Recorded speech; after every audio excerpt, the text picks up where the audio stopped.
අස්ථාවර තත්වයක තියෙන රටක් තුළ තමයි අපිට වැඩ කරන්න වෙලා තියෙන්නේ. පොලිස් රාජ්‍යයක් කෙරෙහි ගමන් කරන මර්ධනය රාජකරණ යුගයක් කියලා කිව්වොත් නිවැරදි කියලා මම දකිනවා. එක පැත්තකින් ප්‍රජාතන්ත්‍රවාදය ගැන කතා කරනවා. මැතිවරණ තියන්නේ නැහැ කල්දාන. අනිත් පැත්තෙන් දූෂණය ගැන කතා කරලා පික්පොට් න්‍යාය පාවිච්චි කරමින් අපි ඔක්කොටම චෝදනා කරමින් එයාලා පික්පොට් ගන්න. ඒ ජනතාවගේ සල්ලි කෝටි ගණනකින්. ඒකට එක පැත්තකින්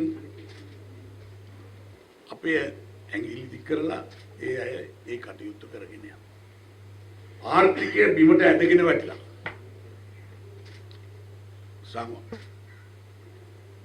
ජනතාව රැකියාව විරහිතභාවය වැඩි වෙද්දී රැකියාවල ඉන්න මිනිස්සු එළියට දානවා.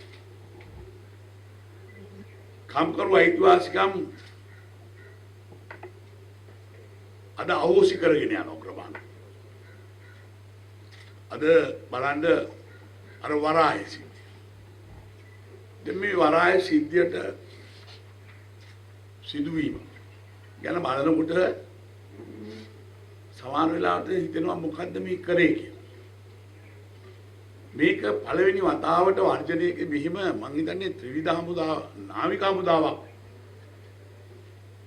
වර්ජනයක් කඩාකප්පල් කරන්නට යොදාගත් අවස්ථාවක් වශයෙන් මම දකිනවා. මේ ඉතිසෙල්ලා හමුදාවක් මං හිතන්නේ මේ ඉන්න වෘත්ති සමිති නායකයෝ කියලා මාත්‍යලා මේ පිටුව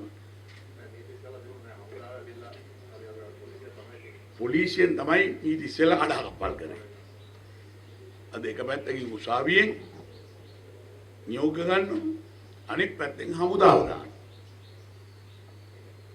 හමුදාව මෙතෙන්ට යවුවේ කවුද? හදිසි නීතිය නැහැ. හදිසි නීතිය අවශ්‍ය නැහැ කිව්වා. ඒක නැහැ දැන්. එතකොට මේ හමුදාව මම දන්න තරමට සේනාධි නායකයාගෙන් නියෝගයක් නැතුව කවදාවත් මම හිතන්නේ හමුදාව යහට මෙහාට හොල්ලන්න පුළුවන් කමක් තියෙනවා.